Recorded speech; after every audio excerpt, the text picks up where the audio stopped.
Alors bonsoir à tous. C'est un plaisir ce soir de vous retrouver pour ce webinaire avec le professeur Frédéric Dubrana de Brest et le professeur Patrice Mertel d'Amiens pour discuter avec vous d'un sujet sur l'arthroplastie du genou et les controverses qui persistent en 2021. Je vais vous poser quelques petites questions pour avoir un peu des infos sur l'auditoire ce soir et puis ensuite on va vous parler des prothèses unicompartimentales avec Frédéric Dubrana qui est un fervent défenseur de cette stratégie. Je vais discuter avec vous les différentes options d'alignement, on va dire un peu modernes actuelles, et ensuite avec Patrice Mertel, nous allons discuter des différents moyens de fixation des prothèses de genoux et en particulier la place du sentiment à l'heure actuelle. Il y aura un temps de questions et de réponses entre chaque communication et à la fin, on pourra encore discuter et prendre les questions sur les différents topos. Alors, une première question par rapport à votre lieu d'exercice professionnel. Est-ce que vous exercez en France? Est-ce que vous exercez en Belgique? Est-ce que vous exercez en Afrique du Nord ou dans d'autres pays francophones? Alors, on a une majorité de Français et également pas mal de collègues d'Afrique du Nord qui sont là avec nous. Ensuite, quel est votre mode d'exercice professionnel? Privé, public, privé d'intérêt collectif?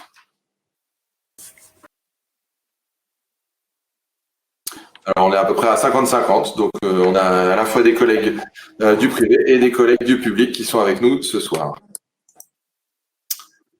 Alors, on va parler du premier sujet qui est celui des prothèses unicompartimentales. Quelle est votre activité actuelle? Est-ce que vous en faites énormément, plus de 100, ou est-ce que vous avez une activité entre 50 et 100, entre 25 et 49, entre 10 et 24, ou moins de 10? Et on va voir si, Frédéric, tu vas avoir des gens qui sont déjà de ton côté ou s'il va falloir les convaincre avec un public critique, mais intéressé. Et je crois que ça va plutôt être ça. On voit qu'on va avoir une majorité de collègues qui font peu de prothèses unicompartimentales. Donc, Frédéric, tu as un challenge. Je ne m'attendais pas à cette réponse où il y a finalement très peu de poses de PUC. Hein. Oui. On parle maintenant de la prothèse totale. Même question. Quelle est votre activité prothétique sur la prothèse totale? Est-ce que là, vous en faites un grand nombre ou est-ce que également vous avez une activité plus modérée?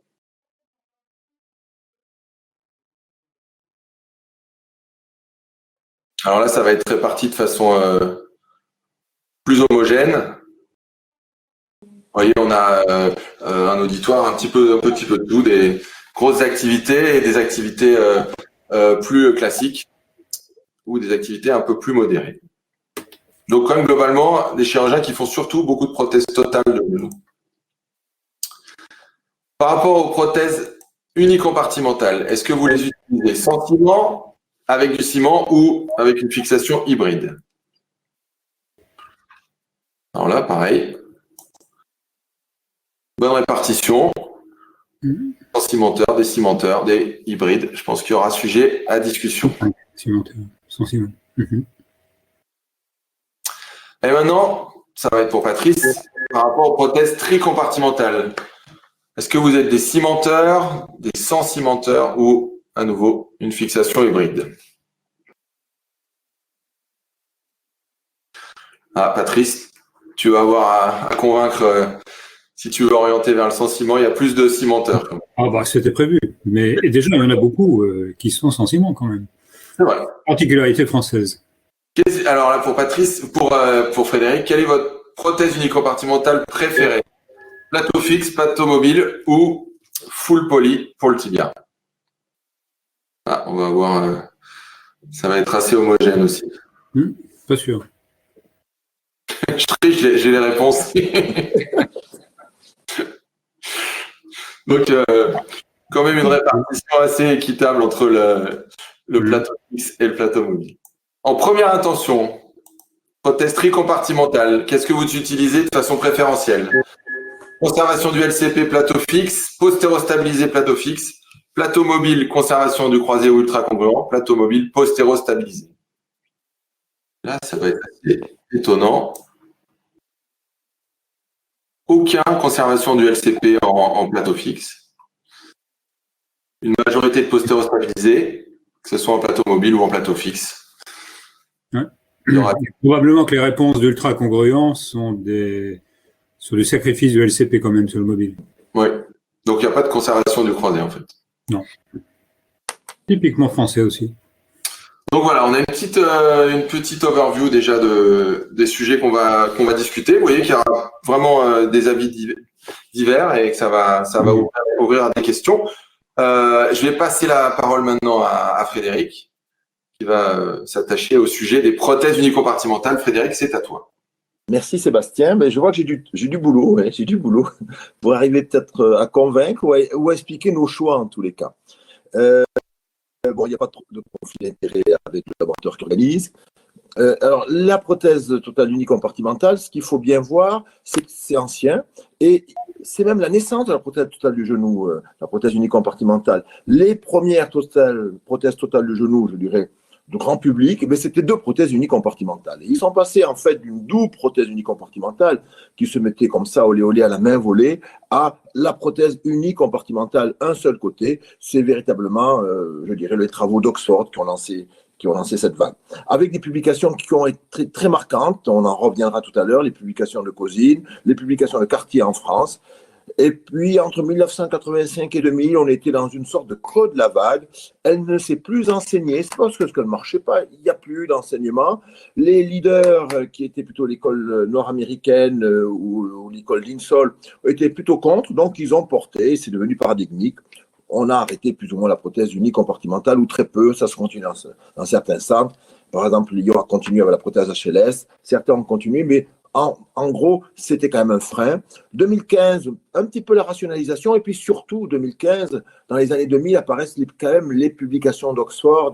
Alors, beaucoup d'entre nous ont envoyé des élèves à Oxford, et puis on s'est aperçu qu'ils ne trichaient pas. C'est important, hein, quand vous envoyez quelqu'un qui revient et qui vous dit « mais non, c'est ceux qui voient ». Moi, j'ai vu les patients. Donc, on s'est aperçu qu'ils étaient fiables, et leurs publications ont commencé quand même, on a commencé à dire des publications à 10 ans, à 20 ans, une publication à 30 ans. Ça a commencé à faire réfléchir et progressivement, voilà, les prothèses unicompartimentales sont en train, peut-être, on croyait, mais il semblerait que ça se stabilise quand même, de reprendre de l'essor pour peut-être partir vers des indications un peu plus grandes que ceux où elles s'étaient cantonnées au début des années 2000. Alors, est-ce que c'est une histoire de mode? Alors, c'est vrai qu'une histoire de mode, que ce soit une mode ancienne ou une mode, je vais mettre une prothèse unie, pour me différencier, ça peut être une mode de différenciation. Hein. C'est-à-dire, mon collègue à côté fait la prothèse totale de genou, moi je vais faire la prothèse unicompartimentale. Ça peut être aussi une mode d'imitation. Mon patron fait ça, donc je fais ça. Mais ça, j'y crois pas trop. Si c'est une histoire de mode, ça sera que ponctuel. Et vous avez bien vu, on voit bien nous tous que la chirurgie, si elle dure, il ne faut pas qu'elle soit ponctuelle, quoi. Quand c'est ponctuel, ça va durer, allez, 1 an, 2 ans, 3 ans. On a tous connu ça dans le cours de notre carrière. Vous connaîtrez ça pour les plus jeunes au cours de votre carrière, mais ça disparaît. Donc, il ne faut pas le dire comme ça. Ce n'est pas une histoire de mode. Pour moi, ça a été plutôt une histoire personnelle, la prothèse unicompartimentale. Ma maman avait été très, très bien opérée par un confrère qui a pris sa retraite l'année dernière à Toulouse, une prothèse totale de genou, une catastrophe clinique. Et il a fallu opérer le deuxième côté. Et c'était il y a une vingtaine d'années, à peu près, un peu plus. Et bon, on lui a mis une prothèse unicompartimentale. J'ai pris le risque de l'opérer moi-même parce que c'était une indication totalement à la mort neuve. Et comme c'était ma maman, j'ai pris le risque. Et puis 20 ans après, je ne peux que me bénir d'avoir fait ça. Elle a un des 2 genoux qui fonctionne. Même s'il s'est dégradé, comme c'est son fils qui lui a fait, tout va très bien. Donc ça, c'est déjà un bon point. Mon beau-père, qui souffrait aussi, il passait par là. Et puis, j'ai eu la chance... grâce à mes collègues lyonnais, j'avais fait 6 mois à Lyon et puis j'avais gardé des liens. J'ai un collègue lyonnais qui m'avait dit à un moment, oh ben moi j'utilise telle prothèse. Oh, voilà, c'était Oxford à l'époque à l'occasion. Elle est vraiment superbe. Je l'ai écouté, ce collègue lyonnais. Lui, entre-temps, il ne la pose plus du tout. Et moi, j'ai continué. Je me suis béni de l'avoir écouté parce qu'elle m'a donné des résultats en tous les cas qui étaient à la hauteur de mes espérances. Et surtout pour nos patients, parce qu'on est dans un mode chez nous très concurrentiel. On ne vient pas spécialement à l'hôpital public. Il faut se remettre une prothèse de genou, encore moins une prothèse unicompartimentale. Et ça nous a permis, nous, grâce à ça, d'avoir des patients qui venaient contre l'avis de leur médecin, contre. l'avis de leur médecin rhumatologue. Et ça, c'est le plus beau recrutement que vous puissiez avoir, les patients qui viennent par le bouche à oreille. Donc c'est vrai que la protéinie compartimentale, pour nous, ça a eu quelque chose d'important. Et puis, on a essayé de comprendre, mais pourquoi, de Dieu, ça n'a pas marché, cette protéinie compartimentale? Qu'est-ce qui s'est passé? Alors, on a repris des articles, le fameux article de Cousin et Scott, qui avait été repris par une toile pour nous dire, ça ne marche pas. Et quand vous lisez l'article de Cousin et Scott, c'est tout sauf ça. Je me dis, comment est-ce possible? Comment on a pu transformer un article qui disait c'est un succès, un article pour dire, il ne faut pas la poser, ou alors les indications sont très limitées. Voilà, je vous ai remis quelques phrases. 94% de succès sur la douleur, pas d'échec à 5,5 ans. Bon, on est, attention, dans les années 89, donc on est, voilà, mais, et puis à 14 ans, l'expérience dit, c'est bon, ça marche. Mais c'est vrai qu'ils ont défini des critères, et ces critères, leurs meilleurs critères pour avoir ces résultats-là qui étaient excellents, sont devenus des critères exclusifs. On a pu réfléchir, et des critères d'exclusion. C'était pas ça, je vous invite à relire cet article, c'était pas le but de l'article. Il a été totalement, c'est comme un verre à moitié vide, à moitié plein. On a vu que le mauvais côté au lieu de garder le bon côté des choses. Alors, j'ai essayé, là, 20 ans qu'on qu'on essaie, beaucoup de positivisme, comme je suis en train de faire là. Posez-en, vous verrez, vous ne serez pas déçus. Je me suis aperçu que ça ne marche pas. Donc, si je fais du prosélytisme, vous allez m'écouter, vous dire, ouais, mais il fait ça dans son coin, de toute façon, on les reprend par derrière. Ça ne marchera pas. Ça ne marche pas parce que c'est compliqué les choix humains, c'est compliqué les choix chirurgicaux, c'est fonction de votre croyance, de votre charisme, des gens qui vous entourent, de tellement de choses. Par contre, je vous invite, si vous voulez vraiment être partant pour les prothèses unicompartimentales, allez voir des gens qui en font. Allez voir des gens qui en font, partagez, essayez d'assister à des consultations, et là, vous serez convaincus. Mais si ce n'est que sur une présentation, j'aurais du mal à vous convaincre, et on n'a pas convaincu grand monde sur des présentations. Les gens qu'on a convaincus, et vous allez voir qu'en Bretagne, on en a convaincu beaucoup, c'est parce qu'ils sont venus dans le service ou qu'ils ont été après dans d'autres services voir comment c'était les prothèses unicompartimentales. Ceci dit, c'est l'intérêt mondial. Et voyez, regardez la courbe de progression des publications. Bon, comptez pas 2021, ça c'est les publications. Et entre 1975 et 2021, c'est l'explosion. C'est l'explosion. Tout le monde s'interroge, se pose des questions. Donc, on voit bien qu'il y a quand même là quelque chose qui fait bouger les lignes. Et il y a de la place pour les prothèses unicompartimentales. Indéniablement, les publications l'attestent. Alors, le problème de la prothèse unicompartimentale, souvent, alors je passe, on n'a pas eu le temps de supprimer la petite animation que vous voulez supprimer. Hop, voilà, je vais revenir en arrière. Excusez-moi sur la diapo 20. Voilà, c'est ça. C'est-à-dire que le problème, c'est qu'on lui demande l'impossible. C'est-à-dire que ce que vous demandez à une PTG, vous l'exigez. Ce que vous ne demandez pas à une PTG, vous l'exigez pour la prothèse unicompartimentale. Regardez cet article. Avec un score d'Oxford très moyen, 20 sur 48, si vous avez ça, seulement 12% des gens vont reprendre leur PTG et 5 fois plus vont reprendre leur prothèse unicompartimentale. Il n'y a pas de bon sens. Ça veut dire que si vous reprenez une prothèse unicompartimentale, mettez-vous les mêmes critères pour reprendre une PTG. Et ce n'est pas parce que le patient a un mal qu'il faut absolument le reprendre, sinon vous allez reprendre une tonne de PTG. Donc ça, c'est vraiment important de la manière dont vous concevez le suivi et la reprise de vos prothèses unicompartimentales. Donc ça, c'est vraiment important. Alors, comme voilà l'évolution, vous voyez, donc elle est faible. Je vous ai mis ici en graphe l'évolution des prothèses unicompartimentales. Vous voyez, c'est peu. Et comparé au PTG, oh là là là là, l'évolution est lente. Et elle ne suit pas la même courbe. Il y a une petite dissociation quand même entre les courbes. Donc, les gens, et le sondage qu'a fait Sébastien l'a bien montré, préfèrent quand même la prothèse totale de genou et actuellement à la prothèse unicompartimentale, même les jeunes, parce que la croissance n'est pas identique. D'accord. Voilà que je voulais dire. Non, celle-là, voilà, même en Angleterre, vous voyez, voilà, ça avance doucement, les prothèses unicompartimentales. Bon, c'est comme ça. Mais bon, progressivement, le registre montre que on arrive. Alors, je vous fais ce petit schéma. Vous voyez, là, par exemple, on a fait la répartition de prothèses unicompartimentales. Mais vous voyez, là, en rouge, c'est presque l'école brestoise. C'est les gens qui sont venus vers nous. Et même maintenant, on pourrait même mettre les Côtes d'Armor et en vert, je pense, ils sont passés en vert. C'est des départements où on fait plus de 20% d'unicompartimental. Donc, c'est pas des patients qui viennent se faire opérer à Brest. La clinique Luther, par exemple, pour parler d'une clinique à Lorient, fait énormément de prothèses unicompartimentales. L'hôpital de Rennes a transformé sa pratique, fait beaucoup de prothèses unicompartimentales. Donc, il y a progressivement, vous voyez, cette masse verte de prothèses unicompartimentales qui augmente. Alors, notre but, c'est pas de vous dire qu'il y a 50% d'indications de prothèses unicompartimentales. Loin de là. Mais quand même, si sur 20 patients, 10 patients, il y en a bien 1 à 2, si vous regardez bien, si vous suivez bien les indications, qui seront des indications parfaites d'unicompartimental. 20%, c'est vraiment le minimum que l'on peut concevoir. Il y a des régions, et on a beaucoup d'internes, vous voyez, d'interchus qui viennent des villes Hugo qui nous entourent, parce que dans leur département, leur patron ne fait 0 prothèse unicompartimentale. Ça, c'est pas naturel, c'est pas normal. C'est pas normal qu'en CHU, on fasse 0 prothèse unicompartimentale. De toute façon, c'est une erreur puisque les jeunes viennent chez nous faire un interchut pour revoir la prothèse unicompartimentale. Donc, il faut quand même rester ouvert et ne pas se fermer dans des paradigmes qui ne sont pas raisonnables, je dirais. Alors voilà, donc je saute ici tranquillement. Alors, plein de possibilités pour mettre la prothèse unicompartimentale. Je fais un petit clin d'œil à Sébastien avec la possibilité, voilà, bien entendu, de mettre alors avant c'était Sébastien, j'ai oublié le nom, mais ça va me revenir. La possibilité de mettre donc en utilisant la robotique, et puis les instruments semi-actifs. Donc possibilité vraiment majeure. Les prothèses unicompartimentales, c'est peut-être le problème que nous avons au niveau du marché. Il y en a trop. Alors rassurez-vous, une petite faute, je m'excuse. Rassurez-vous, ça va partir vers le bas.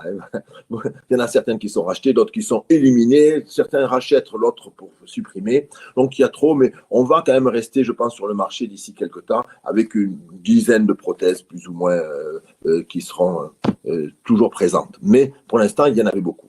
Les indications, voilà les fameuses indications de Cousine et Scott. Supérieur à 60 ans, non obèse, poids inférieur à 52 kg, flexion inférieure à 5 degrés, déformation inférieure à 7 degrés, LCA intact, douleur bien localisée. C'est sûr que si on est stricto sensu sur les indications de Cousine et Scott, il ne va plus rester grand-chose sur la prothèse unicompartimentale et vous allez voir fondre comme neige au soleil votre taux d'indication. Alors par contre, les indications plus modernes, on pourrait dire celle de Beren de 2015, oui, mais qu'est-ce qu'ils nous disent? Ils nous disent que non, il n'y a pas de contre-indication en cas d'atteinte de l'articulation fémoro-patellaire. Et c'est vrai qu'il y a une constante dans les prothèses unicompartimentales, enfin dans ma clinique en tous les cas, on en reprend très peu pour des problèmes fémoro-patellaires. On va en reprendre pour plein de raisons. Mais pour un problème fémoro-patellaire, c'est plutôt rarissime. Et d'ailleurs, les laboratoires qui s'étaient lancés sur la double prothèse, l'uni d'un côté, la fémoro-patellaire de l'autre, bien souvent, ils ont arrêté parce que c'est vrai que l'indication sur la fémoro-patellaire est très faible. Alors, si le patient a très mal sur la fémoro-patellaire avant, bien entendu, ce n'est pas du tout l'indication de prothèse unicompartimentale. Mais s'il n'a pas de douleur, même sur une arthrose fémoro-patellaire, ça peut être, selon votre expérience, une indication de prothèse unicompartimentale. Le secret de la réussite de la prothèse unicompartimentale, c'est le cliché de droite en haut, stade 4, os sur os. C'est évident, si vous faites des prothèses unicompartimentales avec un pèsement de 50%, alors là, le résultat sera à la hauteur de l'indication, il risque de ne pas être fantastique. Pour que ça marche, il faut véritablement être os sur os, sur les clichés en chose. Bon, donc ça, c'est véritablement le secret de la réussite. L'âge, non, bien entendu que non. Et l'âge, moi j'ai changé. J'avais un patient, je me souviens, assez jeune, il y a une quinzaine d'années, je ne savais pas quoi faire, c'était externe. Oh là là, je ne voulais pas y toucher. J'avais envoyé à Philippe Néré qui m'avait dit écoute, il faut lui mettre une prothèse unicompartimentale. Il l'avait opéré. Je n'avais pas osé. Il avait 32, 33 ans, je n'avais pas osé à l'époque. Et ce patient, il lui a changé sa vie. Et ça m'a changé ma conception. Ça m'a changé ma conception. Ça veut dire que quand vous avez 35 ans et l'osteotomie est dépassée, c'est le temps de l'unicompartimental, c'est une unicompartimentale même à 35 ans. Mieux vaut offrir 20 belles années d'activité que de la souffrance ou des interventions qui ne vont pas marcher. Donc là, maintenant, je ne me pose plus de questions tellement sur l'âge. Oui. Les antécédents, bon, ce n'est pas nos meilleurs résultats. On vient de faire une thèse sur ce sujet, donc plus qu'après ostéotomie. Bon, c'est mitigé, soyez prudents en tous les cas. Ce n'est pas réellement une contre-indication, on le fait, mais soyez prudents dans votre geste chirurgical. Notre bilan préopératoire, vous le connaissez par cœur, face, profil, chose, voilà, l'incidence fémoro-patellaire à 30 degrés, les grands axes, on fait systématique. L'IRM, on l'a fait de manière exceptionnelle, si on a un doute. Alors, si on a un doute, on fait. Si on se dit, oh là là, mais attends, ou si on ne sent pas le patient, ça m'arrive d'en demander quelques-unes. La scintigraphie osseuse, on a fait un très beau papier sur la scintigraphie osseuse, on a arrêté. On n'a pas montré que c'était très efficace. On avait fait une corrélation lésion cartilagineuse et scintigraphie osseuse. Et on s'est aperçu que vous pouvez avoir des lésions du côté contralatéral. Si elles ne sont pas parlantes, ça ne fixera pas la scintigraphie. Donc, en fait, la clinique, pour nous, en tous les cas, était presque plus parlante que la scintigraphie. C'est un examen qu'on demande que de manière exceptionnelle. Donc, on le demande moins. Le bilan préopératoire, ben ça, c'est la fameuse fiche d'Oxford qu'avaient repris Thomas Gickel et Arnaud Clavé. Donc, ils ont essayé de la diffuser un petit peu en France. Donc, qui est très simple, qui est très belle. Et vous voyez, donc, partout, il y a des petites croix vertes. On est dans une bonne indication de prothèse unicompartimentale. Regardez sur la fémoro-patellaire, en bas à droite. Bon, on ne fait pas n'importe quoi non plus, c'est pas possible. Mais vous voyez, même sur une arthrose assez avancée fémoro-patellaire, s'il n'y a pas de douleur, c'est peut-être une bonne indication. Donc, on ne reviendra pas sur tout ça, il faut là. Alors, l'intérêt de la prothèse unicompartimentale, c'est véritablement la fonction. Voilà. Je l'avais mis là, chez ma maman, moi, il y a très longtemps, et elle l'a depuis plus de 20 ans, c'est une HLS, c'est une prothèse pas facile à mettre, qui est exigeante, et ça marche très très bien. C'est véritablement la fonction. C'est vrai que les Coréens, notamment, ont beaucoup travaillé sur cette fonction. Là, je vous ai mis, alors j'espère que ça va marcher, je tente 2 petits fils. Ça, c'est des prothèses unicompartimentales qu'on a fait de manière bilatérale. Et là, vous voyez, on est sur des gens qui sont entre 2 et 4 mois de recul. C'est véritablement superbe en ce qui concerne la fonction et la flexion du genou. Alors là, c'est beau, c'est pas de la tricherie, 72 ans, prothèse bicompartimentale, on est en 2015, il continue à faire du vélo, et voilà, il est en train de faire un col du Tour de France, et il a 72 ans, et vous allez le voir passer, je lance le film, avec ces 2 pansements qui protègent ses cicatrices. Mais ça, vous pouvez faire ce que vous voulez, vous ne ferez pas ça avec une prothèse totale de genou, et une biprothèse totale de genou 2 mois après, ou 3 mois après, je ne sais plus comment on était, on a opéré en avril, on est en juin, c'est même en rêve pas pensable. C'est son épouse qui le filmait. Le ski, donc ça c'est un monsieur à qui on a fait aussi une prothèse unicompartimentale bilatérale. Alors on a une série énorme de prothèses bicompartimentales. On vient de publier d'ailleurs unicompartimentale, je veux dire bilatérale. On a vraiment une très très grosse série montrant que la consommation finalement dentalgique et que la rééducation n'est pas beaucoup plus difficile. Donc ça c'était quand même de la famille de notre rhumatologue, donc il fallait que ça marche. Et puis c'est vrai que ça a donné un excellent résultat, quelqu'un de totalement satisfait. Le plus beau, mais là on y arrive, donc diapositive suivante. Donc je voudrais que je vous montre des exemples pratiques, ça c'est du prosélytisme quand même. Mais si vous voulez faire de la prothèse unicompartimentale, c'est ça qu'il faut rechercher, la fonction. Donc on a fait une thèse sur le sport, ben oui, on passe de 1,8 sport à 2,86. Indéniablement, ça redonne de la qualité de vie. Bon, natation, bon, on a vu une forte augmentation. Je suis toujours été surpris, ça, bon, moi, ça me paraissait évident. Hein. Course à pied, on a beaucoup de coureurs à pied. Mon meilleur ami, je vous assure que c'est vrai, il vit à Madagascar. Il tient les plus grands labos privés de Madagascar. Il fait tous les matins, avec une prothèse unicompartimentale, 15 km de course à pied. Et ceux qui connaissent Antananarivo, qui connaissent les montagnes, que ça monte et ça descend, il fait ça depuis des années. Alors, c'est vrai que c'est un terrain particulier. Il avait été champion de France des 100 km de Millau. Bon, il a un fond sportif hors norme, mais quand même, ça, vous pouvez envisager avec une prothèse unicompartimentale. Et regardez cet homme à gauche, là, donc qu'on suit toujours dans le service. On était en 2011. Il vient de faire quoi? Le triathlon de Nice avec sa prothèse unicompartimentale. On l'a revu l'année dernière dans le service, pas pour sa prothèse unicompartimentale, non. Il a une arthrose de cheville, il nous demande une prothèse de cheville. Vous ne rêvez pas. Alors, c'est peut-être, on ne lui a pas fait. Moi, je ne fais pas cheville. Mon collègue ne l'a pas fait. C'est peut-être un extraterrestre. Mais c'est véritablement, si vous voulez faire du unicompartimental, mais c'est le genre de patient à qui ça marche très, très, très, très, très bien. Est-ce que c'est l'idée de. Donc là, c'est Thomas Gickel qui m'a préparé ces quelques diapositives il y a quelques années. La prothèse unicompartimentale, on ne peut pas la vendre comme une pré-PTG. Ça, c'est une erreur. On pourrait dire ça, oui, je vous la mets, on vous la changera dans 7 ans si ça ne marche pas. Parce que d'abord, nous, avec l'expérience et le temps, on s'aperçoit que c'est définitif, quasiment. Bien entendu, on a des échecs, mais nous, on a plus d'échecs que la moyenne puisqu'on a des indications borderline. Mais si vous avez des indications bien ciblées, vous n'aurez pas beaucoup d'échecs. Donc, ne la prenez pas comme une pré-PTG, d'accord? C'est un traitement de l'arthrose du genou. Voilà. Donc, c'est comme ça qu'il faut le vendre, c'est comme ça qu'il faut l'envisager. Enfin, à mon sens, en tous les cas. Hein. Alors, y a-t-il une place pour l'ostotomie et la prothèse unicompartimentale? Bien entendu, j'essaie de passer la diapo suivante, j'y arrive pas. Alors voilà, la prothèse unicompartimentale et l'ostotomie sont des indications complémentaires. Alors, laissez tomber un peu la diapo, et je parle un petit peu à côté.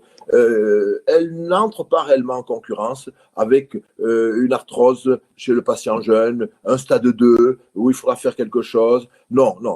L'indication de l'ostéotomie garde toute sa place. Alors, pour en plus, ceux qui sont très, je dirais, portés sur les angles, qui disent non, là, c'est une déformation osseuse, on va pas faire, donc qui préfèrent faire une ostéotomie, ça a du bon sens. Et nous, on fait aussi des ostéotomies et des prothèses unicompartimentales. On n'a pas supprimé nos ostéotomies pour autant. Alors, les résultats, vous avez vu, alors je vais vous mettre cette série là, bon, ça donne de bons résultats, j'avance vite, et donc c'est vrai que ça, vous regarderez dans la littérature, vous pourrez croire ce que vous voudrez, mais c'est vrai que les résultats, ils sont là, indéniablement. Et le côté externe, nous, on a 2-3% de reprise quand même, par usure contralatérale. Donc, je ne veux pas vous dire que ça n'existe pas. On a 2-3% de reprise par usure contralatérale. Entre guillemets et entre parenthèses, on n'a pas d'infection. Hein. Ça veut dire que les infections, on est 1 sur 1000, 1 sur 2000. N'oubliez pas et pensez toujours au taux d'infection dans la PTG. N'oubliez pas, nous en Bretagne, on le connaît, c'est 1,5, tous les établissements confondus. Les infections sur PUC, on les compte en 20 ans sur les doigts d'une seule main. Et on en fait des centaines.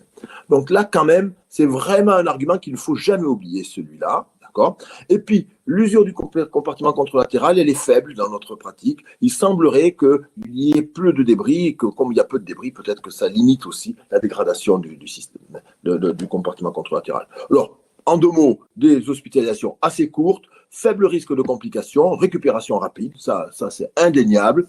Le taux de reprise, oui, il est un peu plus supérieur pour les PUC que pour les PTG. Et quand on regarde les registres, c'est indéniable. Pour plein de raisons. La première raison, c'est la première diapositive que vous avez vue. Mais très peu d'entre vous en font et en font beaucoup. Et la prothèse unicompartimentale, si on veut la réussir, il faut en faire un certain nombre. C'est pas en faisant 10 ou 5 par an. Là, on prend des risques, on peut louper, donc ça, c'est un peu problématique. Donc, les registres, souvent, ce qui traduit, c'est que, il y a beaucoup trop d'illusions, pas assez de gens qui en font un nombre certain pour pouvoir, je dirais, augmenter leurs résultats. Retenez cet article dans le Lancet qui était très beau. Donc, je n'ai jamais compris cet article, comment ils l'ont réussi, mais grosso modo, pour 100 prothèses unicompartimentales, un mort de moins. Je ne me demandez pas d'expliquer, je suis incapable d'expliquer. Chaque fois, je lis le résumé, chaque fois, j'essaie de comprendre les statisticiens. Ça me dépasse. Donc, c'est quand même, ça veut dire que la morbidité est moindre. La mortalité, j'ai rarement vu. La flexion, oui, indéniablement, nous, on la met pour la flexion et on remarche bien. Donc, ça, c'est véritablement important. Et c'est vrai que ça fait gagner beaucoup en qualité de vie. Le sport, on en a parlé. Vous voyez, donc je reviens vite. Et les causes des révisions, oui, on a des révisions, bien entendu. Voilà. Donc ça, je vous avais remis un petit peu cette diapo-là. Celle-là, on va sauter parce que je m'étends, je parle et puis ça va passer, d'accord. La prothèse unicompartimentale, par contre, elle ne tolère pas une mauvaise pose chirurgicale, ça c'est sûr, il faut la mettre avec sérieux en respectant bien l'indication de sa prothèse. Attention, toutes les prothèses sont un petit peu différentes. Certaines ne conviennent pas chez les patients obèses, d'autres sont plus adaptées pour le patient obèse. Donc, il faut vraiment, quand on a une prothèse avec laquelle on travaille, arriver à cibler ces indications idéales. Elles ne sont pas toutes les mêmes indications idéales. Certaines sont beaucoup plus tolérantes que d'autres. Ça, il faut bien le retenir. Et puis, pour finir, un peu de publicité. On a fait ce livre avec Arnaud Clavé.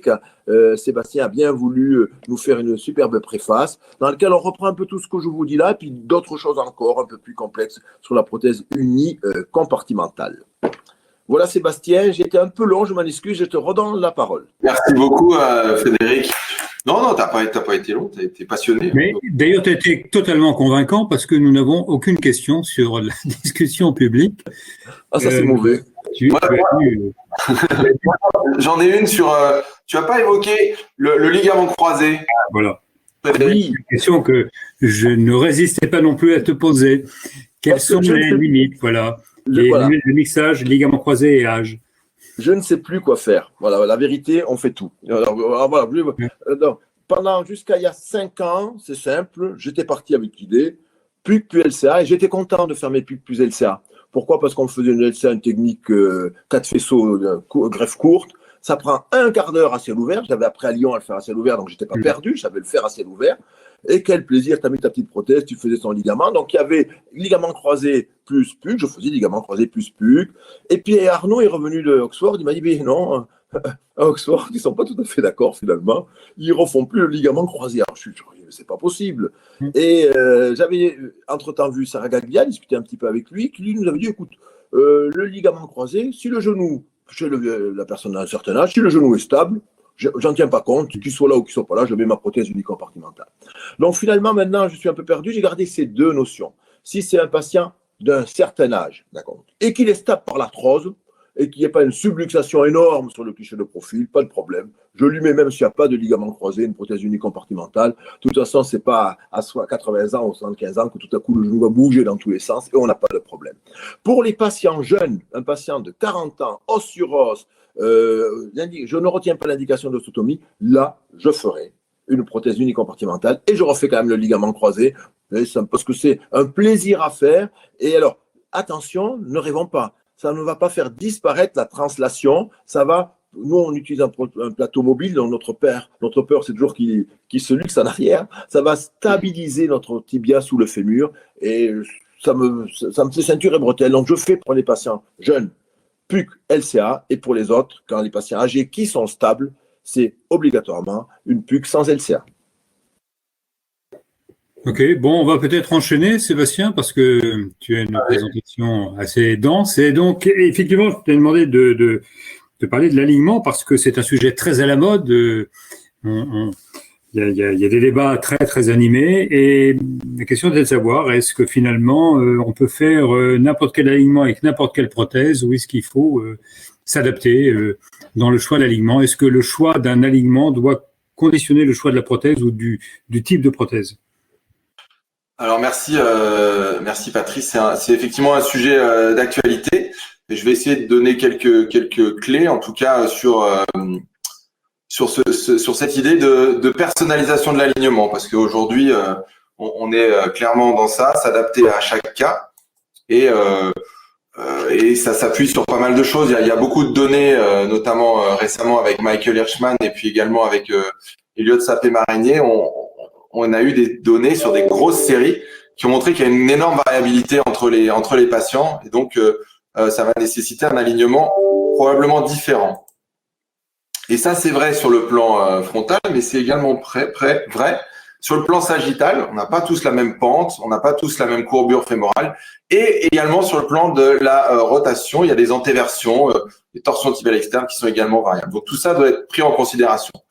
Et ça explique pourquoi aussi il y a encore un certain nombre de patients qui restent déçus si on reste dans des stratégies homogènes qu'on appelle des stratégies systématiques. Et ça s'adapte aussi aux différents dessins, que ce soit des dessins avec un single radius ou multiradius. Ça ne répond pas complètement à toutes les situations.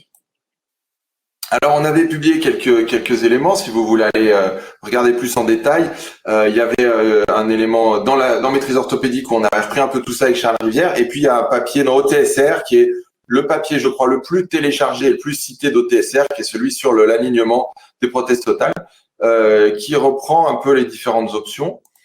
Et il fait bien la différence entre les alignements systématiques, donc on met tout le monde tout droit, on va dire tout le temps, avec soit une technique d'alignement mécanique, soit une technique d'alignement anatomique, où on garde un peu d'obliquité de l'interligne, mais tout le temps la même. Soit, et c'est ce que Frédéric vient de nous présenter, avec un enthousiasme comme il n'y a que lui qui sait faire, sur la personnalisation avec les prothèses partielles. Et donc, on garde l'enveloppe ligamentaire. Et est-ce qu'on peut faire la même chose avec les prothèses totales? Et ça a un intérêt parce que on se pose la question de savoir est-ce que finalement l'alignement est le seul facteur prédictif de bons résultats ou est-ce que garder l'obliquité de l'interligne, et c'est ce que j'ai essayé de montrer avec ce petit trait ici, aussi participe aux bons résultats. Et pour illustrer ce propos, eh bien, je vais vous montrer une petite étude qu'on avait faite dans le service sur 1000 patients consécutifs. On a utilisé une classification qui va avoir un énorme développement. Vous allez voir, c'est ce qu'on appelle le CIPAC. C'est une classification qui a été décrite par Samuel McDessie, c'est un chirurgien de Sydney. Ça vient de sortir dans le BJJ et c'est une façon simple de catégoriser les patients selon non seulement leur alignement, mais aussi l'obliquité de leur interligne. Et si vous regardez mon petit tableau en bas à gauche, là, vous voyez que dans une population classique, vous avez près de 70% des gens qui ont une obliquité de l'interligne, ce qu'ils appellent apex distal, c'est-à-dire on va dire qui va vers le bas et vers l'intérieur. Et quand on fait un alignement normal, mécanique, classique, donc on essaye de mettre tout le monde à 180 degrés, plus ou moins, eh ben qu'est-ce qu'on fait? Eh ben on change cette obliquité de l'interligne et on la met neutre. C'est-à-dire qu'on va mettre un interligne neutre, ce qui n'est pas du tout l'interligne constitutionnel habituel.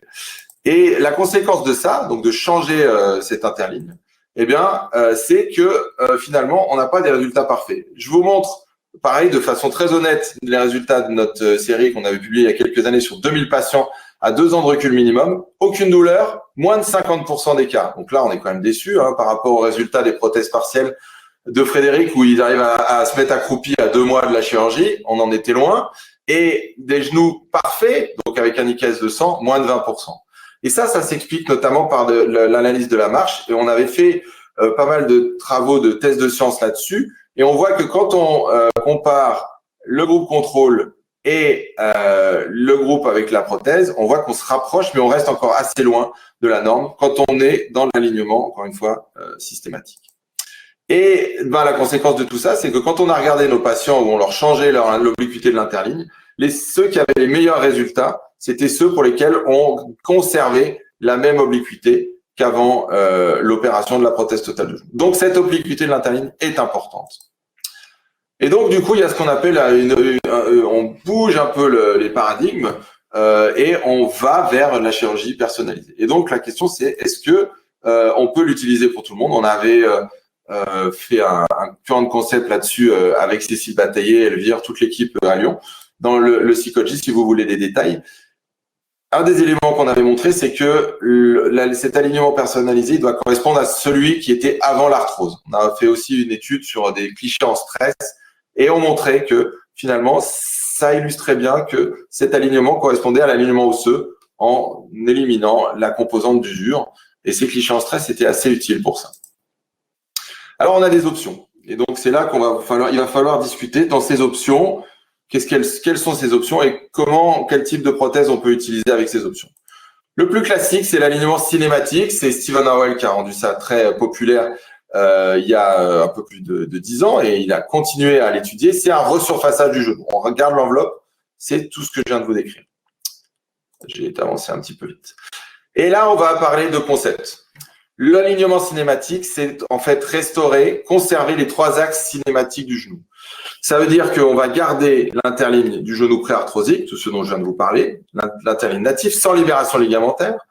Et le truc qui est spécifique de l'alignement cinématique de Howell, c'est qu'il n'y a pas de limite. Donc, il ne se donne pas de limite. On peut garder autant de varus qu'on veut. On peut conserver le valgus également natif. Et on va garder, il y a un premier axe qui est celui-ci, qui est celui de l'axe transépicondylien. Il y a un axe qui est celui des condyles. Et puis, vous avez un axe qui passe par le condyle médial. Et vous voyez que tous ces axes, finalement, ils sont perpendiculaires entre eux. Et eh bien, ça correspond quand même beaucoup à la philosophie du ball in socket, donc du médial pivot. Et quelque part, on a l'impression donc que ce type d'implant aurait donc, on va dire, une tendance à être plus adapté à ce type d'alignement, philosophiquement. Et pourquoi? Eh bien parce que, vous voyez, la flexion et l'extension du tibia, elle va se faire autour de cette ligne verte qui est centrée sur les condyles fémoraux.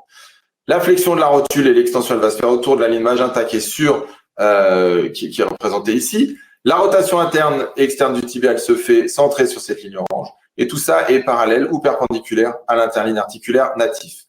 Alors, visuellement, eh bien, ça se fait comme ça sur cette petite animation. On voit que à la fois le fémur et le tibia sont centrés sur un des axes cinématiques et la rotule, eh bien, à sa course rotulienne sur l'autre.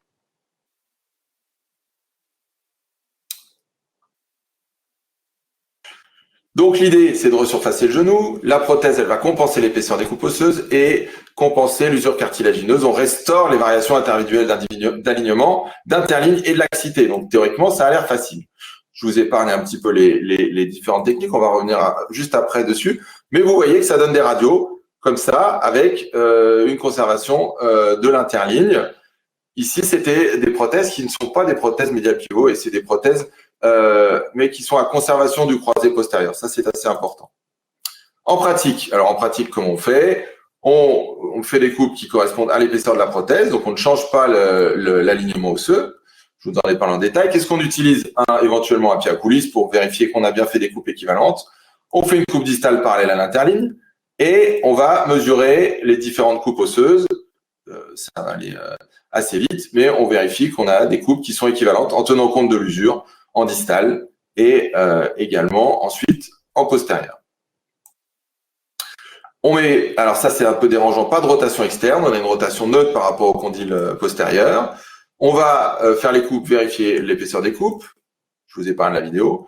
Au tibia, eh bien, on va conserver la déformation classique, donc on va se retrouver avec des tibias en varus, ce qui n'est pas du tout ce qu'on faisait habituellement. On vérifie de nouveau l'épaisseur de la coupe et on vérifie que tout ça est balancé. Et la particularité, c'est que si l'équilibrage n'est pas optimal, on va aller effectuer des recoupes osseuses. On ne fait pas de libération ligamentaire.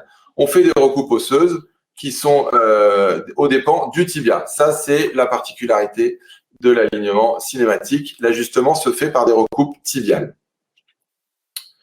Alors, les résultats, et c'est là où je vais vous poser quelques peut-être questions philosophiques. On avait fait une revue systématique, ça a l'air d'être bien. Il y a des résultats qui sont corrects sur le moyen et qui commencent même à être sur le long terme, mais ça paraît donc être une alternative à l'alignement mécanique. En termes de survie, le problème, c'est la fonction. Et alors, est-ce qu'on peut aller dans ces dérives? Vous voyez ici une radio d'une prothèse en alignement cinématique pur. Ça choque un peu les yeux quand même. Une pente inversée, un composant fémoral qui paraît quand même un peu surdimensionné, en tout cas pour moi en antéro-postérieur, et puis un varus tibial quand même conséquent. Quelques éléments de réponse. Notre ami Sushi Matsuda de Kyoto qui avait fait de beaux travaux pour montrer que ça, pour les varus importants, ça augmentait quand même de façon considérable la contrainte au niveau du tibia et ça paraissait quand même un peu risqué, notamment en termes de survie et de potentiel décèlement, en particulier si on était sur des prothèses dites contraintes, c'est-à-dire postéro-stabilisées. Pour aller dans le même sens, et ça c'est une étude récente qu'on vient de soumettre avec Emmanuel Marchetti et Eliott Sapé-Marinier, une série de prothèses postéro-stabilisées, donc Plocam, avec un alignement cinématique. Et à 4 ans, alors la réponse est assez claire, vous voyez, 97% de survie en alignement mécanique, 84% de survie seulement en alignement cinématique avec une prothèse Plocam. Avec, vous voyez, même avec des varus qui paraissent pas délirants, il y a probablement 4 ou 5 degrés de varus dans le tibia ici, et bien les décèlements quand même précoces. Donc, et ça revient un petit peu à la question que posait Patrice, l'alignement cinématique avec des prothèses postéro-stabilisées, attention, il commence à y avoir les premiers papiers qui vont sortir, montrant les limites et le risque de décèlement. Alors après, quelles sont les autres options? Alors vous allez me dire, là il y avait sans limite. Il y a la technique d'alignement cinématique restreint, ça c'est la technique de Vanditoli. Il y a maintenant plus de 10 ans de recul sur cette technique. Il décline des safe zones qui sont de 5 degrés on va dire plus ou moins par rapport à l'alignement neutre au tibia et au fémur. Donc vous pouvez avoir 5 degrés de valgus fémoral, 5 degrés de varus tibial, pourvu que l'addition des deux vous amène un axe global qui reste à 3 degrés de l'alignement neutre. Ça c'est la règle. Et il y a maintenant pas mal de données là-dessus. Il a un algorithme qui est très bien défini. Et l'alignement, l'adaptation, elle se fait aussi dans ce cas-là aux dépens du tibia. Donc, ça rejoint un peu l'alignement cinématique normal, mais avec des limites. L'alignement cinématique inversé, et ça c'est Philippe Vinogdegraaf qui a beaucoup communiqué et qui commence à avoir des données aussi publiées là-dessus. Hein, je vous montre que des choses publiées. C'est par contre avec conservation du croisé postérieur. Ça c'est très important. Ces données avec conservation du croisé postérieur. On garde le varus tibial, ça c'est le principe. Donc on fait des coupes symétriques, donc là vous vous retrouvez avec un varus potentiellement important, 5-6 degrés, et on fait l'adaptation au fémur. Il utilise une technique avec assistance robotique, donc l'ordinateur, mais le point particulier, c'est l'ajustement se fait au niveau des coupes fémorales, mais attention, avec un implant à conservation du croisé postérieur. Donc, ça donne, vous voyez, des coupes symétriques, mais on a du varus au tibia qui est assez significatif. Donc, la technique, elle se fait encore une fois avec un ajustement au dépend des coupes fémorales. Et puis, il y a ce qui s'appelle l'alignement fonctionnel, functional alignment. Vous voyez ici quelques précurseur bien connu dans le monde de la prothèse de genou.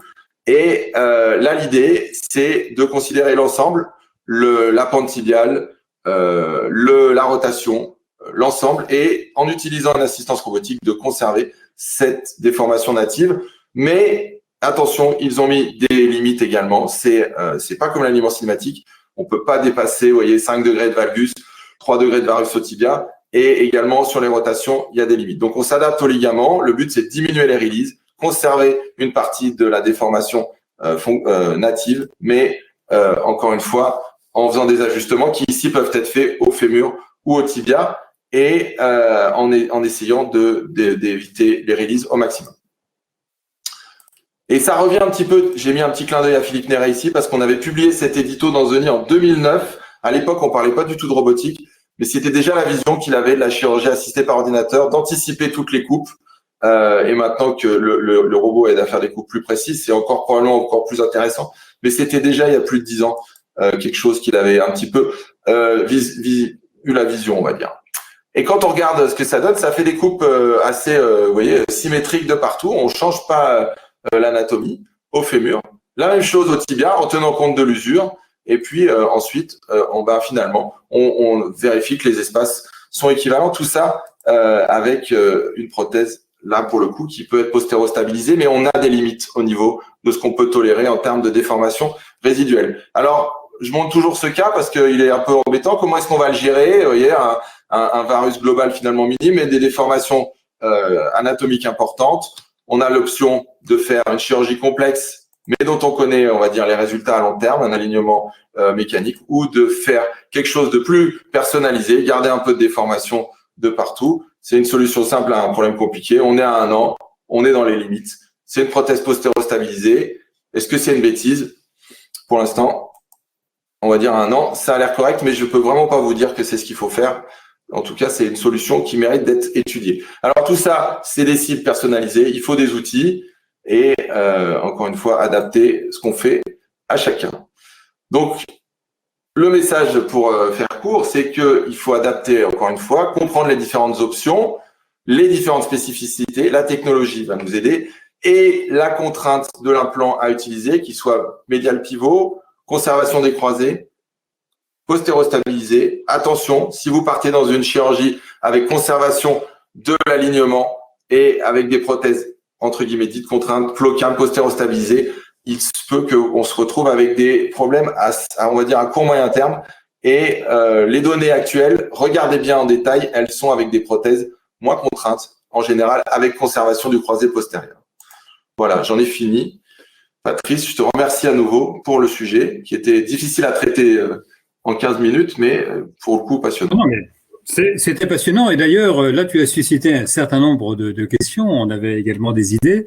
Et alors, il y a 2 questions de la part de nos internautes qui nous demandent, puisque finalement, dans notre vision mécaniste, de mécanicien de l'arthrose en France, on dit que finalement le génuvarum conduit à l'arthrose médiale. Est-ce que le fait de reproduire l'anatomie pré-arthrosique ne va pas reconduire finalement au même conflit sur la prothèse, avec finalement une usure prématurée à moyen ou long terme de la prothèse, comme le genou et le cartilage se sont usés? Ouais, ça fait partie des questions qui restent un peu ouvertes, et c'est pour ça que je pense que ça a du sens de conserver le plus de structures ligamentaires possible. Absolument. Diminuer les contraintes qui sont sur la prothèse. Et voilà, et c'est pour ça que l'alignement cinématique avec des prothèses Flocam, je pense qu'il faut être un peu vigilant, parce que la beauté de la prothèse partielle dont tu as parlé, Frédéric, c'est qu'on garde les ligaments croisés quand même. En tout cas, la plupart du temps. Normalement. Mais tout à fait. Mais ceci dit, c'est vraiment ce problème et ce conflit entre les repères osseux et puis les repères ligamentaires, et là, sauver les ligaments. Et ce sont nos collègues américains qui ont relancé l'alignement cinématique, mais il faut bien se rappeler que Philippe Hernigou, il y a très très longtemps, avait dit qu'il fallait privilégier la stabilité plutôt que l'alignement réel à 180 degrés. Et puis, je l'ai déjà dit, mais mon voisin de Caen, Claude Vielpeau, pendant très très longtemps, a dit qu'il fallait mettre la prothèse dans l'enveloppe ligamentaire, mais dans des limites. Et je suis très content que tu aies quand même fixé des limites et insisté, je crois, effectivement, sur le type de prothèse. Alors, il y avait une question sur ce type de prothèse. y a-t-il une place pour des prothèses à plateau mobile dans l'alignement cinématique ou est-ce qu'on prend un risque? Non, alors, les prothèses à plateau mobile, il y a différents dessins, mais par exemple, une prothèse deep dish à plateau mobile, Probablement. eh ben, je pense que ça a du sens parce que justement, les contacts sont bien répartis, les contraintes également, et je pense que ça fait partie des dessins qui, à mon avis, sont assez favorables pour ce type d'alignement. Alors, il y avait une question qui concerne les résultats que tu as montrés, que vous avez publiés à Lyon, là, sur les 84% de résultats, enfin, simplement de survie à 4 ans pour une prothèse postéro-stabilisée en alignement cinématique. Alors, la question, elle introduit un petit peu le dernier topo sur les prothèses modernes. Est-ce qu'il s'agissait d'implants? Il y avait une différence entre des implants cimentés ou sans ciment, ou est-ce que tout était cimenté finalement? Non, tout cimenté, ouais, complètement. Tout cimenté. Tout cimenté, ouais. Parce que effectivement, peut-être que le ciment tolère encore plus mal que le polyéthylène un varus important et que le sans ciment pourrait être une solution pour gérer ce problème. Complètement. C'est surtout les jeunes de mon service qui sont passionnés par ces questions-là. Et c'est vrai que je suis maintenant un rétrograde dans le service. Là. Je vois bien que tous les jeunes, ils s'en sont emparés.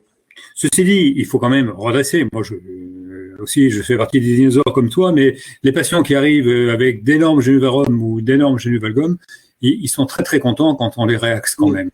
En fait, voilà. Ils n'ont pas forcément les plus mauvais résultats. Bon, je pense, et je dirais pas plus, mais je pense que le valgus doit être considéré de façon différente. Ah oui, absolument. Et je reste sur une philosophie mécanique de valgus. Ouais. Je pense que je suis d'accord avec toi. Les gens s'attendent à avoir leur jambe droite. Après, ils en sont très contents. Le varus, la perception, à mon avis, est un peu différente. Mais bon, ce sera pour une autre fois. Ok. Je crois que ça va être le moment de parler de la fixation, hein, Patrice. Alors, le dernier sujet qui peut faire controverse dans la prothèse totale de genou, c'est le mode de fixation. Et vous avez vu dans le sondage que finalement, vous n'êtes que 25% à utiliser des prothèses sans ciment, alors que la France a cette particularité d'utiliser largement les prothèses cimentées, les prothèses sans ciment. Alors, en réalité, le débat, il est déjà ancien et les opinions sont assez tranchées.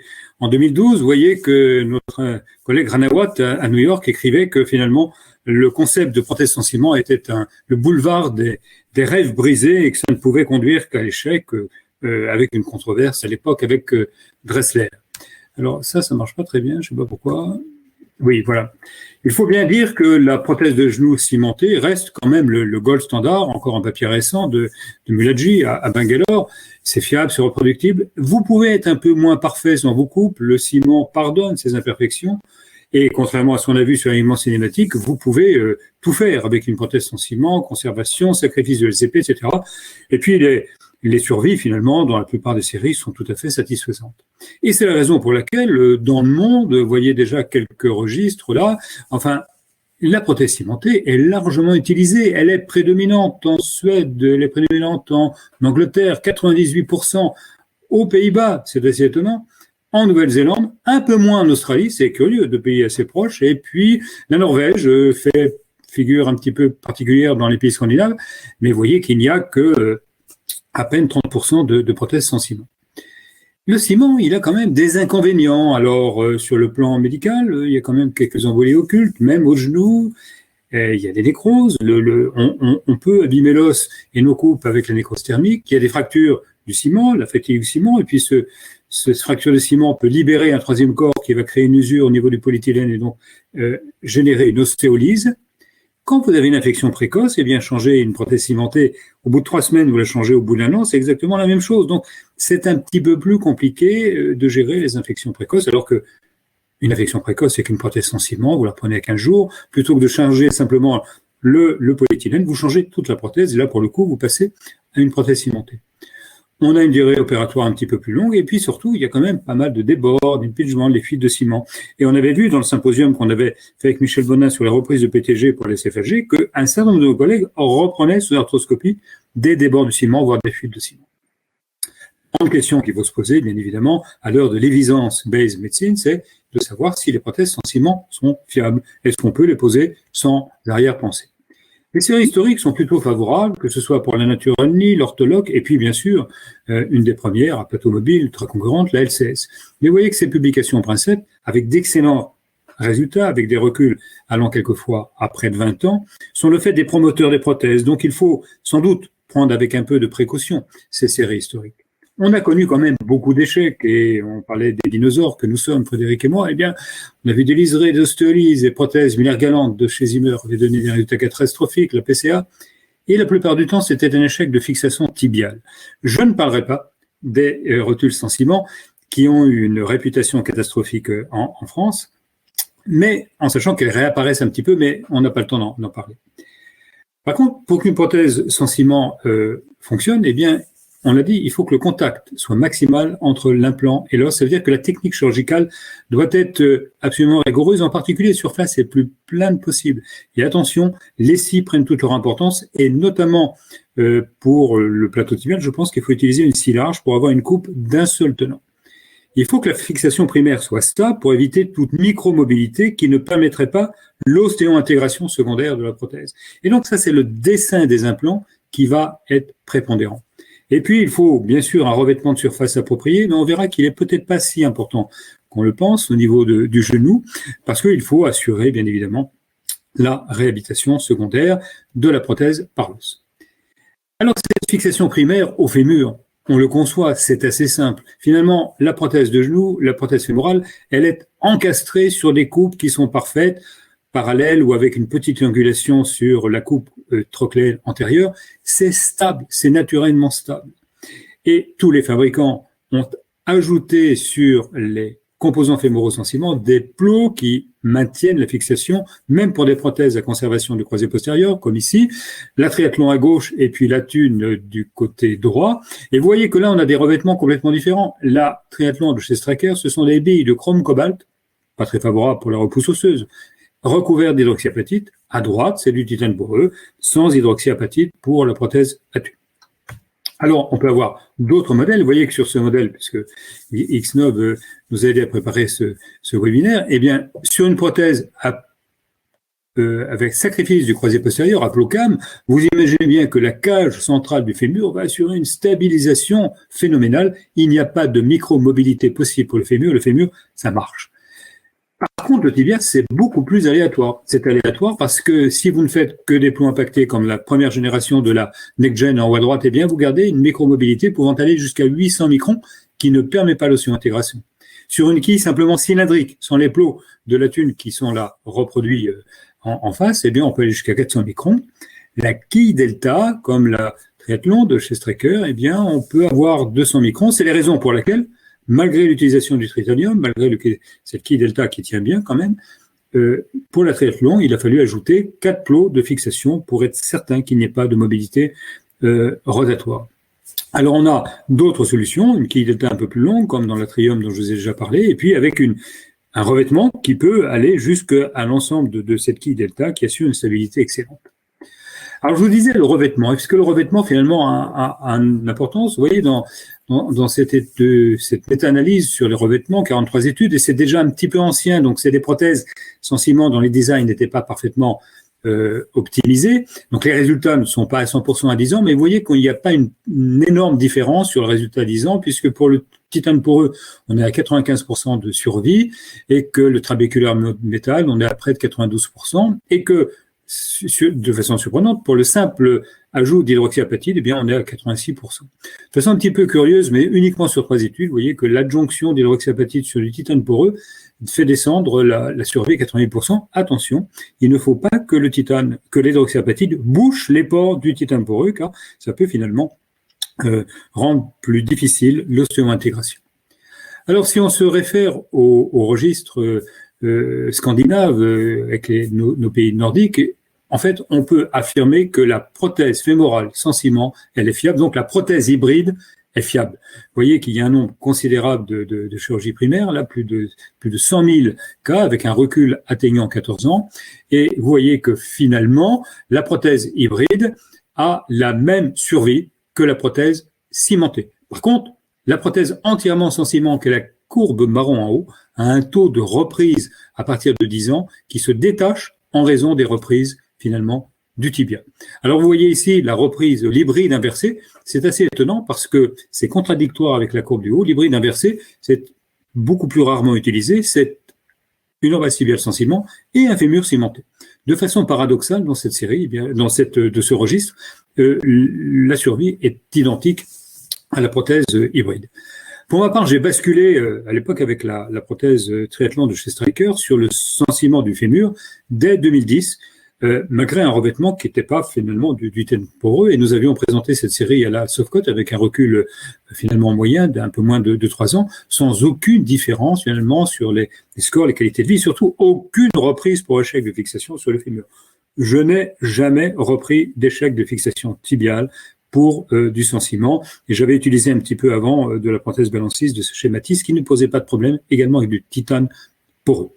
Et puis, ces patients, je les suis régulièrement. Je suis maintenant, pour certains, à 11 ans de recul sur la triathlon. Vous voyez qu'à l'époque, là, l'embase était cimentée. Vous voyez que je vous ai sur la radio à 10 ans de recul. Il n'y a vraiment rien sur le fémur. Et nous n'avons même pas ce qui avait été décrit avec la HLS non cimentée. Sébastien doit connaître ces papiers, qui montraient finalement une espèce d'ostéopénie, une espèce de fonte un petit peu osseuse en arrière du bouclier fémoral. La grande question, c'est peut-on utiliser des embases tibiales sans ciment? Ça, c'est la grande question, parce que finalement, si on regarde les registres, notamment le registre australien, ça n'a pas changé pour l'édition 2020, eh bien, on s'aperçoit que là, le sans-ciment au niveau du plateau tibial, eh bien, il fait moins bien, puisque on a une courbe parfaitement superposée entre les prothèses hybrides et les prothèses cimentées. Par contre, le sans-ciment complet, c'est-à-dire le tibia sans ciment, ne donne pas les mêmes résultats. Il y a un certain nombre de papiers qui montrent que les prothèses ont démérité. Vous voyez cette étude, en fait, en parallèle de Levin, avec des PTG sans ciment, des PTG cimentés, la même prothèse, la next-gen et l'avant-garde, le même nombre dans chaque groupe, 2 concepts différents. Vous voyez les plots impactés et puis une quille delta avec des plots supplémentaires. Eh bien, vous voyez qu'il y a une différence significative de survie à 5 ans. C'est pas beaucoup comme recul, 85% versus 100%. Et puis d'autres papiers sur cette version plus initiale de la next-gen avec des plots pas suffisants qui entraînaient des décèlements. Il n'y a pas de stabilisation suffisante. Ce qui a conduit un certain nombre d'industriels à modifier un petit peu leur design, et ça a été vrai pour la Thune, mais c'est vrai là pour la LCS et le laboratoire de Pew, et vous voyez que finalement, ils ont comparé la quille entièrement revêtue et puis la quille non revêtue, parce que c'est pas si facile d'aller retirer une quille revêtue si on doit reprendre les malades, additionné de 4 plots. Mais les plots sont assez importants, et vous voyez que les survies sont bonnes à 10 ans, mais on est à 100% quand même contre 98,9%. Le problème de ces designs-là, moi j'ai fait une étude pour la Thune sans ciment, c'est qu'on a quand même une quille qui est déjà assez volumineuse, à laquelle on rajoute 4 trous pour les plots qui sont également pas anodins, ils font 8 mm de diamètre, ce qui fait qu'on a quand même un tibia un petit peu labouré sous prétexte de mettre du sans ciment. Un certain nombre d'études ont montré d'excellents résultats dans l'étude comparative, et là encore c'est une étude sur la triathlon avec 200 cas de chaque côté. Vous voyez que le résultat sur un recul assez faible de 2 ans, eh bien il y a, c'est pas significatif, mais il y a finalement moins de décèlement aseptique dans le groupe sans ciment que dans le groupe cimenté. Exactement le même résultat à 3 ans de recul dans le papier de Parvizzi, avec une petite différence, un petit peu plus de reprises dans le groupe des sans ciment que dans le groupe des cimentés, mais pas de différence significative. Une méta-analyse tout à fait passionnante. Vous savez que les Chinois sont fous de méta-analyse, comportant finalement 2 grands groupes de prothèses, la next-gen de chez Zimmer dans la 2e version, et puis la PFC Sigma. Et vous voyez que finalement, alors, ce ne sont que des prothèses fixes, parce qu'on peut se demander également si le sans-ciment peut être utilisé avec des fixes ou il est plus favorable de l'utiliser avec des plateaux mobiles. Eh bien, dans cette série, finalement, avec une étude comparative, cimenté sans ciment, les mêmes designs d'implants, il n'y a pas de différence. Il y a même, d'ailleurs, une petite propension à une meilleure survie sur les prothèses sans ciment que les prothèses cimentées. Alors, j'espère vous avoir convaincu qu'on peut utiliser les prothèses sans ciment, tant au fémur qu'au tibia, à condition d'avoir un bon design sur le tibia et un bon press-fit au tibia. Y a-t-il des limites d'utilisation? C'est un peu comme Frédéric avec la PUC. On peut se dire que peut-être, attention, les sujets âgés, il faut être prudent. Évidemment, si vous avez un os entièrement porotique, vous allez être prudent. Mais sur le tout venant, vous voyez ce papier quand même de Newman qui montre que une belle série de patients de plus de 75 ans, dont certains allaient jusqu'à 88 ans, eh bien, sur des prothèses sans ciment, il y a un taux de décèlement aseptique qui est très très faible et pas de problème au tibia, 99% de survie. Et pour ma part, je pousse assez loin les indications du sans ciment. À l'inverse, on pourra, si on a le temps un peu dans la discussion, quand je mets du cimenté pour les patients âgés, surtout porotiques, eh bien, j'utilise un plateau tout polyéthylène cimenté. Je crois que c'est pas la peine d'avoir une embase métallique pour mettre du ciment sur le tibia. Alors, est-ce qu'à l'inverse, on peut utiliser ces prothèses sans ciment pour les patients les plus jeunes? Et on voit là, finalement, dans cette méta-analyse sur des essais randomisés avec 6 papiers qui sont retenus, eh bien, qu'il n'y a pas de différence pour les patients les plus jeunes. On a la même survie avec des prothèses sans ciment en dessous de 60 ans. Est-ce qu'on peut aller encore plus loin pour les patients de moins de 50 ans? Eh bien, vous me direz que cette série elle est un petit peu courte, mais courageux quand même, moins de 50 ans, sans ciment, là je m'en ai 45 ans, 100% de survie à 5 ans. Pour les patients jeunes, on en opère quand même un certain nombre, de plus en plus sur des séquelles post-traumatiques notamment, eh bien, j'utilise sans état d'âme des prothèses sans ciment. Le grand problème, c'est que vous savez qu'on opère de plus en plus d'obèses et que si on opère autant de prothèses de genoux à l'heure actuelle, c'est que les patients se donnent de plus en plus lourds. Est-ce que le sans ciment est favorable pour l'obèse? Eh bien, sur cette série comparative de prothèses cimentées sans ciment avec un BMI supérieur à 30, vous voyez que finalement, avec près de 10 ans de recul, on n'a pas de différence significative. C'est équivalent. On pourrait faire les deux si on en croit nos collègues de l'équipe de Philips.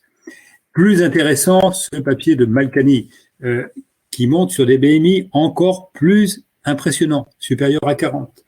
46 pour le groupe sans ciment, 45 pour le groupe cimenté. Eh ben, à l'inverse, là, la survie à 10 ans des prothèses sans ciment est largement supérieure, c'est très significatif que les prothèses cimentées.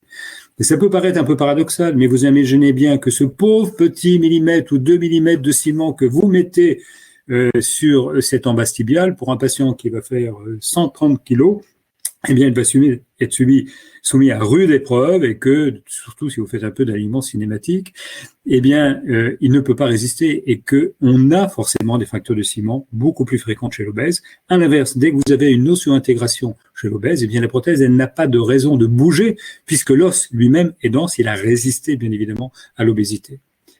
Y a-t-il des indications où il faut se méfier? La polyarthrite rhumatoïde.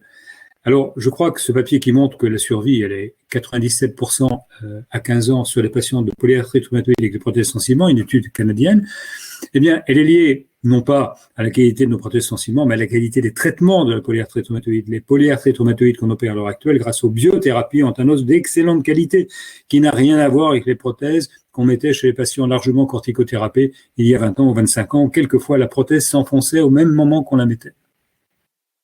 On a accusé le sans ciment d'être finalement plus hémorragique. Vous voyez ce papier, il n'y a pas de différence significative avec une différence sur la perte sanguine estimée qui est très très faible, elle est à 10 millilitres.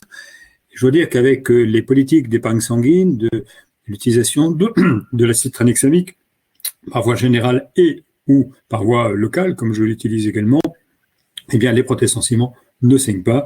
Je ne draine aucune prothèse de genou et je n'ai pas drainé les prothèses sans ciment. Ça coûte un petit peu plus cher, ça c'est clair, mais dans cette étude américaine, on voyait que finalement le délai de séjour était un petit peu plus court, et donc la surcharge complète était forcément pas aussi chère que laissait supposer la différence de prix des implants. Alors je ne pourrais pas ne pas conclure sur ce papier de Fares Sadat, que vous devez connaître, mes chers collègues, publié en 2021 et qui dit que finalement c'est une voie d'avenir, que c'est assez prometteur, qu'il faut bien sûr, comme toujours, avec la prudence d'usage, avoir des études randomisées à très long terme, mais que c'est sans doute un traitement tout à fait adapté aux patients les plus jeunes et avec une haute demande fonctionnelle, c'est-à-dire les plus sportifs, comme les sportifs que nous a présenté Frédéric avec la prothèse unicompartimentale. Voilà, sur la prothèse sans ciment. J'espère vous avoir convaincu, mais je ne doute pas que vous en posez également.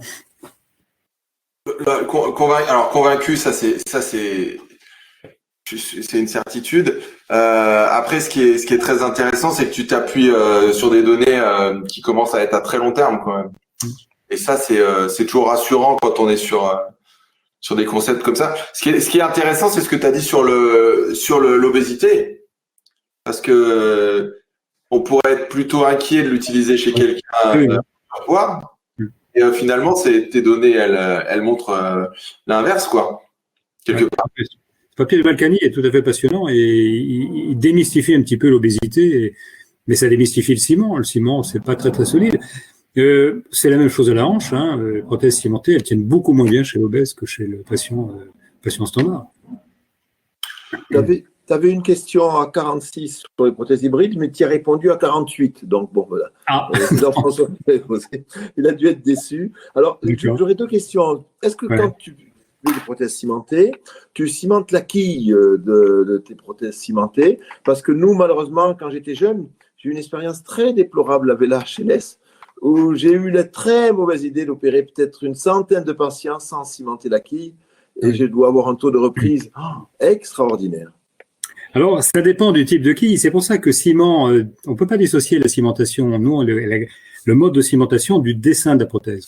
Et sur une quille, surtout si la quille est un petit peu conique, et je pense aux quilles de Shadow Pew, voilà, que j'ai utilisé beaucoup sur la RPF, qui existe sur la LCS et qui sont les quilles de la Thune actuellement. Elle est un petit peu conique. Il faut, je crois, en version cimentée, la cimenter. Si on la cimente pas, ça ne tient pas. Et quand on la cimente, attention, cette forme conique, il faut la tenir longtemps parce que, puisqu'on est passé une cimentation en un temps, la forme conique fait que l'embase a tendance à ressortir un petit peu. Donc, il faut appuyer assez longuement sur l'embase ou mettre le fémur très vite pour qu'il appuie sur l'embase pour que ça tienne. Si l'on utilise une quille delta, par exemple, la quille de la triathlon, je ne cimentais pas, il n'est pas recommandé d'ailleurs de cimenter la tige. C'est vraiment la cimentation sur l'adaptation de la coupe tibiale. Voilà. Ça dépend du modèle. Mais je crois que les quilles rondes, il faut les cimenter. Ça, c'est clair. Question de Guillaume, dans le même sens, les prothèses fixes, tu cimentes la quille? Non. Et d'ailleurs, j'avais commencé les prothèses hybrides avec la Striker qui était mobile, et puis la mobile a été arrêtée parce que ça ne correspondait pas à la philosophie américaine. Et on a posé dans le service de la triathlon fixe, et elle ne pose pas de problème en sans ciment. Ce n'est pas une justification pour cimenter. Et je pense que, là encore, le fait d'utiliser un Plocam n'est pas une contre-indication pour l'utilisation d'une prothèse sans ciment. Ça dépend du design, du mode de fixation, de la longueur de la quille, etc. Il faut que ce soit parfaitement stable d'emblée dès qu'on met la prothèse. Mais ça n'a pas de raison de bouger, en particulier sur la quille delta, parce que on a surtout avec le Plocam un mouvement plutôt antéro-postérieur et puis de bascule en flexion-extension, mais pas en rotation. Est-ce que tu as des indications pour une quille un peu rallongée? Genre, tu disais, patients obèses, déformations? Alors, chez les obèses, non, puisque maintenant, je te dis, je mets même les prothèses sans ciment depuis que j'ai été convaincu par le papier de Balkany. Par contre, de façon peut-être non justifiée, quand on voit ce qu'on a dit ce soir sur l'alignement cinématique, pour les très grandes déformations, j'ai tendance à utiliser une quille. Et j'ai tendance à utiliser une quille cimentée. Pour les très grandes déformations. Mais vraiment, quand on part d'un varus, je sais pas moi, de 20 à 25 degrés, on en a quelques-uns historiques ou d'un très grand valgus. Sur une déformation intra-articulaire, qui n'est pas une déformation sur laquelle je ferais une osteotomie combinée. Si je fais une osteotomie, j'utilise également une quille et que je vais cimenter. Non, on a eu les mêmes constatations que toi sur les déformations importantes. D'utiliser une quille rallongée, c'était quand même... on avait de meilleurs résultats. Il y a une étude là, Mayo Clinic, qui dit la même chose aussi. Je crois qu'on est à peu près tous d'accord là-dessus. Dans ton expérience des unis, Patrice, cimenté, sans ciment, hybride? Sans ciment complet, parce que là, quand je parle des inconvénients du ciment, je trouve que aller retirer le morceau de ciment qui fuse derrière l'embase tibiale une fois que tu l'as mise en pression, c'est quand même sportif. Mon patron, qui aimait bien Cartier et qui s'est mis très tôt, on a fait les prothèses Marmor, Vives, on a vu les prothèses Marmor qui étaient un petit peu anciennes, mais il gardait un mur cortical postérieur sur le tibia dans sa coupe pour éviter justement la fuite de ciment. On ne mettait que des polyéthylènes cimentés. Et là encore, je pense que dans la PUC, si on doit cimenter une prothèse, autant mettre un plateau en polyéthylène cimenté, ça permet d'avoir un peu plus d'épaisseur de polyéthylène, et c'est vrai de la prothèse de genou. Et là, pour le coup, j'utilise une prothèse full PE avec une quille en PE, mais qu'il faut tout cimenter, ça c'est clair. Et qui donne d'excellents résultats. Hein. Pareil, vous aviez publié, il y avait une expérience il y a très longtemps de full PE sur l'HLS avec des résultats qui étaient tout à fait honorables. Hein. On a vécu sur des dictats d'un certain nombre de laboratoires qui ont fait qu'on n'avait pas de full PE.